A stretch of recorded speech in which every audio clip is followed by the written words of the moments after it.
Vamos a dar paso al módulo denominado la hoja de ruta para el crecimiento sostenible en Colombia.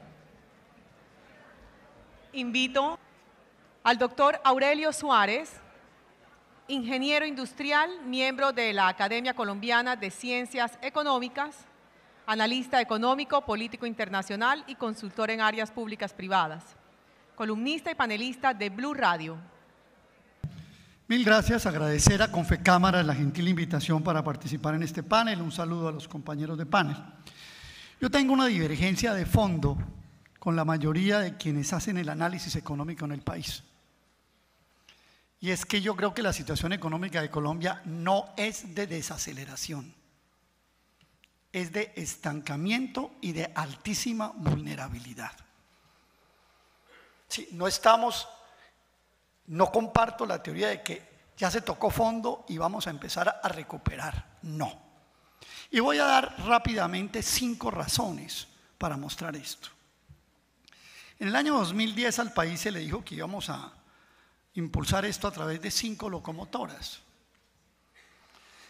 Cuando uno revisa la generación de empleo de esas 5 locomotoras, uno encuentra que si bien en Colombia se crearon 3 millones de nuevos ocupados, algo más, solamente 300.000 personas corresponden a las 5 locomotoras. No voy a detallar por sectores porque sé que el tiempo apremia. El resto lo crearon sectores que no eran las locomotoras. Segundo punto, el desarrollo de una política que yo he llamado de tener el capital extranjero como variable fundamental de la economía ha generado en la economía colombiana los conocidos déficits gemelos, tanto el déficit en las cuentas externas o en la cuenta corriente, la balanza de pagos, como el déficit fiscal. Vean ustedes, en el año 2014, cuando uno suman estos dos déficits, suman 7% del Producto Interno Bruto. En el año 2015 suman 9,8% del Producto Interno Bruto. En el año 2016 suman 6,8% del Producto Interno Bruto.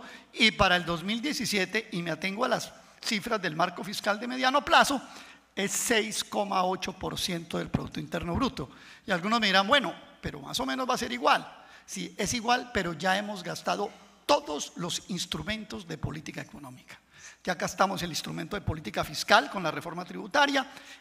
Hasta hoy se redujo la tasa de interés interbancaria por Banco República ya a un punto prácticamente imposible de mover, no solamente por la inflación, sino por el crecimiento de la calidad de cartera, y también ya se hizo el ajuste en política cambiaria. Es decir, estamos en la misma sumatoria de déficit gemelos, habiendo agotado los instrumentos. Tercer punto, y es el que me parece más importante en materia de vulnerabilidad. Cuando uno revisa la pérdida de ingresos por exportaciones en Colombia, encuentra esto. Esa pérdida de ingresos de exportaciones en Colombia, en términos de ingreso de capital extranjero, se han compensado con deuda de corto plazo. Y en ese sentido, Colombia está en una situación de alta vulnerabilidad. Permítanme darles 2 cifras. Cuando uno revisa los pasivos del país, que son la deuda externa más el stock de capital extranjero, esos pasivos están sumando 313.000 millones de dólares. Quiero comentarles que esos pasivos subieron prácticamente, sobre todo por la deuda de capital externa, de 63.000 millones a 88.000 millones de dólares. Y cuando uno revisa la posición patrimonial del país en la relación activo-pasivo, hemos pasado de 91.600 millones negativos en el 2012 a 149.000 millones de dólares en 2016. Es decir, el país ha venido aumentando su exposición y su vulnerabilidad en materia de la relación con las cuentas externas. Cuarto punto, la relación entre el crecimiento de la deuda y el crecimiento del Producto Interno Bruto. Entre el año 2011 y el año 2016, entre el año 2010 y el año 2016, la deuda pública del sector público no financiero creció 85%. La deuda externa creció 85% y el PIB creció 58%. Y cuando ustedes cogen el crecimiento de la deuda por habitante entre el año 2011 y el año 2016, la deuda por habitante creció 81%, mientras el ingreso por habitante solo creció, óiganlo bien, 32%. Y este año el ingreso por habitante va en cero, porque un Producto Interno Bruto, el crecimiento de un Producto Interno Bruto a primer semestre de 1,1 le da que simplemente está creciendo la tasa demográfica y cero el Producto Interno Bruto por habitante. Es decir, el país está viendo cómo su ingreso por habitante cada vez está más comprometida por deuda por habitante. Hoy, todos los colombianos, incluido el que estén haciendo en este momento en el Hospital Universitario de Cartagena, nace debiendo 10.200.000 pesos. Hace 5 años nació debiendo 5 millones de pesos. Último punto en términos de la vulnerabilidad y del estancamiento de la economía. Tanto el informe del Grupo de Consulta 4 del Fondo Monetario Internacional de mayo 31, como el reciente informe de inflación de Banco República, señalan una serie de riesgos globales que tiene la economía colombiana. Y dentro de esos riesgos globales, vale la pena señalar que hay dos que quiero que se destacan. Incluso lo señala también el informe del doctor Echavarría en el pasado informe sobre inflación, que es la posibilidad de que en Estados Unidos se siga elevando la tasa de la Reserva Federal y haya una reforma a los tributos corporativos que rebajarían. Ustedes lo saben muy bien que la tarifa de renta corporativa en los Estados Unidos, el tax va del 35 al 15, rebajaría todo el tax corporativo al 15 y eso podría producir una estampida de dólares. Y esos riesgos los advierte el Fondo Monetario. Al país eso no se le ha contado, pero ustedes pueden ir a revisar el informe del Grupo 4 de Consulta del Fondo Monetario de mayo 31 sobre Colombia y ahí están esos riesgos globales. También lo menciona el doctor Echavarría en su último informe sobre inflación, pero dice, eso no va a suceder porque Donald Trump no tiene condiciones políticas para hacerlo. Quiera Dios que así sea. ¿Qué quiero proponer? Yo propongo un cambio total en la concepción de la economía en Colombia. Yo creo que el país tiene ante todo un problema de demanda en la economía. Aquí en Colombia hay un problema de demanda que hay que resolver. Incluso la última encuesta de ANIF de Pymes señalan la mayoría de los empresarios que el 24% de ellos, algo que nunca se registraba, que el problema del país es una falta de demanda. ¿Y cómo se resuelve el problema de demanda en una economía? El problema de demanda en una economía se resuelve de la siguiente manera: metiéndole plata en el bolsillo a la gente.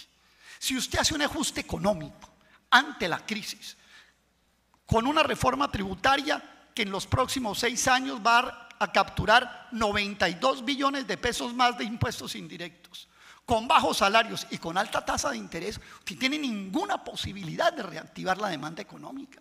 El país no, aquí el doctor Santiago, con el que yo debato con frecuencia, insiste mucho en el tema de la productividad y en el tema de la informalidad.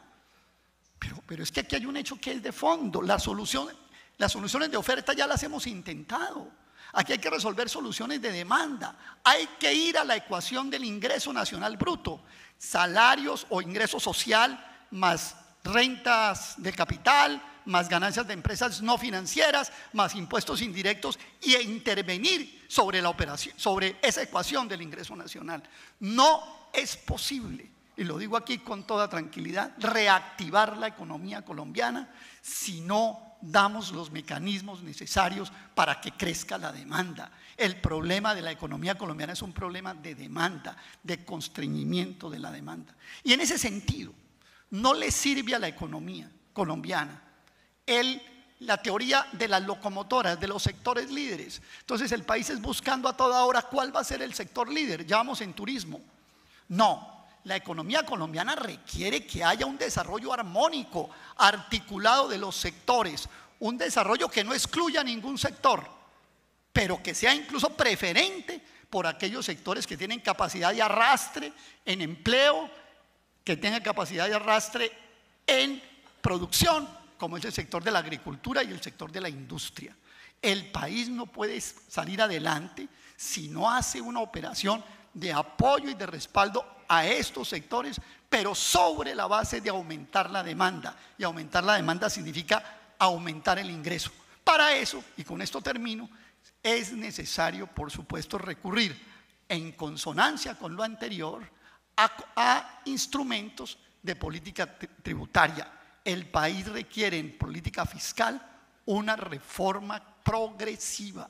El país no puede seguir haciendo reformas regresivas. El país no puede seguir consintiendo que haya patrimonios en el exterior sin contribuir al desarrollo nacional, individuales. El país no puede seguir siendo el 8º país más desigual del mundo. Y después de la última reforma tributaria, me temo, doctor Villar, que si trajimos medalla olímpica de las últimas Olimpiadas de desigualdad, en la próxima vamos a pelear podio con esa reforma tributaria. De tal forma que Colombia tiene que tener una visión totalmente diferente de este asunto.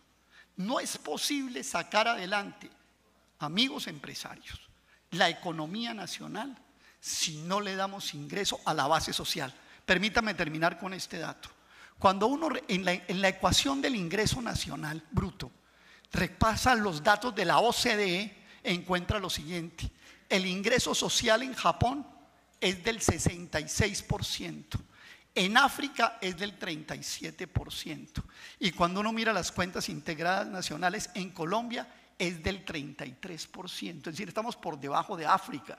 Y cuando usted coge la base de datos de Piketty sobre el labor share, la participación de los salarios en la economía, encuentra que aunque suman los salarios de empleadores, el punto es 0,41, igual que Sudán e igual que Kenia. No sé si lo que nosotros queramos sea un país así o un país diferente.